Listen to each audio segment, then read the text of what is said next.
All right, welcome back to the channel again, ladies and gentlemen. Thank y'all so much for coming over now. I have been waiting for some type of update or someone to give more insight to this the DC crash, man.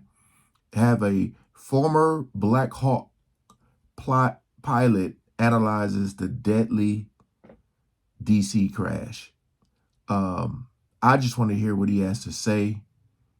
Uh, because on before it was saying like the plane crashed into the helicopter, but we all seen the video. I was saying, is there another angle? I ain't here to do the blame game. I'm just trying to find out what the hell happened, because they said they gave them, they were talking to them. They said they saw it. We ain't gonna waste no more time. Let's jump right into it. Welcome back to America Decides. Aviation disasters in this country are exceedingly rare.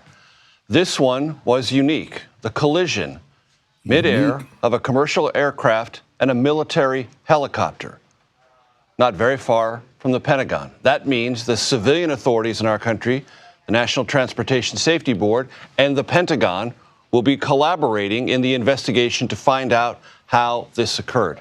To give us some valuable insight into that process, I want to bring in Bradley Bowman. He is the Senior Director of the Center on Military and Political Power at the Foundation for Defense of Democracies, and importantly for this conversation, a former Black Hawk helicopter pilot.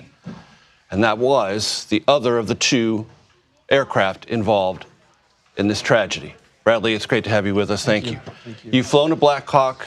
Have you flown this particular corridor in the nation's capital? Yes, many times. I was in the 12th Aviation Battalion for 2 years, and I commanded Charlie Company there, including on the night of 9/11, and I've thrown through that exact airspace many, many times. Man. What can you tell us about that process and what you believe may be implicated in what has happened? There's a system of low-level helicopter routes throughout the capital region that goes above a lot of the freeways and along the Potomac, and it is a very normal, routine thing for military helicopters to fly along those routes.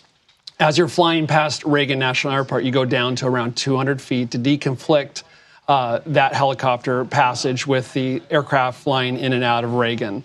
It's a system that's been in place for decades, and throughout that time period, it's ensured the safe deconfliction of those helicopters and aircraft flying in and out of Reagan. But last night, that system failed, and I think it's really important to understand why, so something horrible like this never happens again. I hate when I'm watching these videos on the tube and it's like, that's not me cutting out what he's saying. It's like a glitch or something. I didn't even hear what he said. Ensured the safe deconfliction of those helicopters and aircraft flying in and out of Reagan. But last night, that system failed. And I think it's really important to understand why, so something horrible like this never happens again. That hard deck terminology, 200 feet, how important is that in the safety of this entire complex system of movement of aircraft and helicopter? Throughout the entire system, there's a prescribed route and a prescribed altitude you're supposed to be at. And that altitude becomes particularly important right there at Reagan National Airport, because as you're flying, you literally have aircraft coming in and out, and you have to stay at that altitude. It's not really a hard deck. It's a don't fly above that as the helicopter, so that you have what we call in aviation deconfliction, just the spacing horizontally and vertically to make sure there's not a midair collision. And for some reason, that failed last night. Tammy Duckworth, Senator from Illinois, told our Nicole Killian that based on an FAA briefing, air traffic control spoke with the helicopter crew, to her knowledge, twice. Yeah. And the helicopter crew acknowledged instructions about where to be twice. Does that tell you anything important? That sounds like the routine protocol. When I would be flying north to south on the Potomac, you'd check in as the helicopter pilot with the tower at Reagan, and you would not proceed past Key Bridge, for those who know, unless you had clearance to do so, or you wouldn't go past Wilson Bridge in the south without clearance to do so. And there is a recording, and it is a limited insight into the air traffic control communication with the helicopter, but it does have an ask and answer process in which the control tower asks, do you see the regional jet? Yeah. And there is an affirmation or a confirmation, yes. Yes. And yet this catastrophe occurred. Yes. Is it possible air traffic control and the crew on the helicopter were talking about a different plane being observed. That's exactly what I was going to say. If you look at the video closely, there was another aircraft taking off. And so what may have happened, and we're going to need to follow the investigation. This is informed conjecture, respectful of the investigators, of course, and the gravity of the situation, is that the crew would have checked in at Key Bridge. They would have given them permission to proceed, speed up, slow down, hold. They would have proceeded. They say, we have an aircraft taking off, runway, whatever. Do you see it? Go behind that. They would have said, we'll comply. The tower was probably talking about the fixed-wing aircraft that they ultimately collided with. The crew may have seen the other aircraft, been watching the other aircraft, not realizing that the tower was talking about the aircraft they would ultimately collide with. That's possible. Before I let you go, there's been questions about whether or not this crew would have, under typical circumstances, in a flight of this kind, be wearing night vision goggles, or would they have been doing something called visual flight rules? Right. When I was flying this more than 20 years ago, we didn't have night vision goggles, and it was just fine, and it was safe. In this situation, night vision goggles, I think, would almost be unhelpful because it reduces your field of view and your peripheral vision. And over a city with lots of lights, that's too much light for night vision goggles. So that will be a key investigation. Were they wearing NVGs, and how did that impact what happened? Powerful insight. Bradley Bowman, thank you. I got to look at some of the comments here. I mean, I get what he's saying, and a lot of people have been saying that, as far as they say, yes, we see it, but a lot of people feel like they were talking about the other one. But I was still like, I still don't know.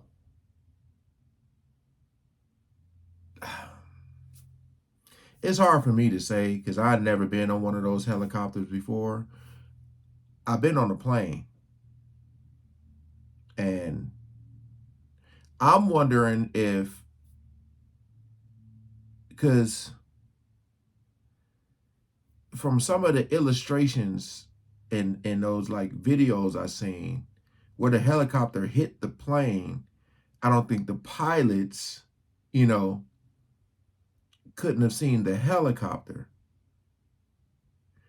But I don't know, man. This is so confusing.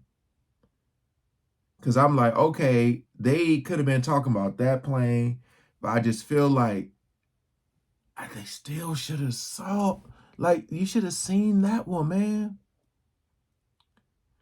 It said the crash happened at 400 feet.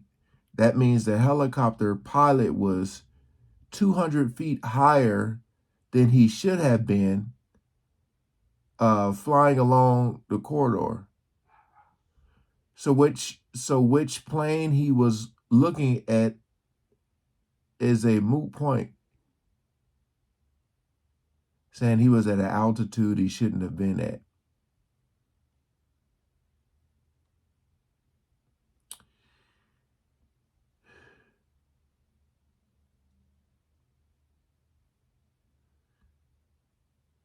Man.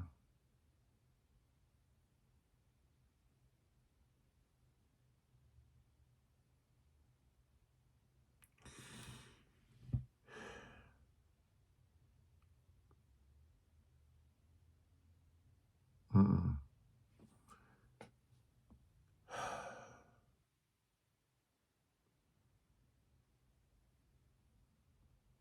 Yeah, everybody's just talking about like what he's saying is like, we have a system in place. This is what it should be, but they weren't. It's like, why weren't they flying at the right altitude, basically? That's pretty much what it comes down to.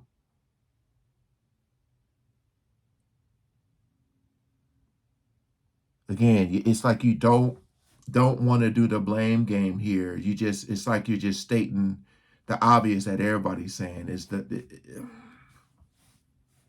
I don't know if this video helped me out or just made me even more confused. I guess we'll never know the why they were flying at that altitude, I guess. I just wanted to see a breakdown on this, though, and see what he had to say. But he said he did that, 20 years ago. Hey, again, appreciate you guys coming over. Guess there's going to be more to come.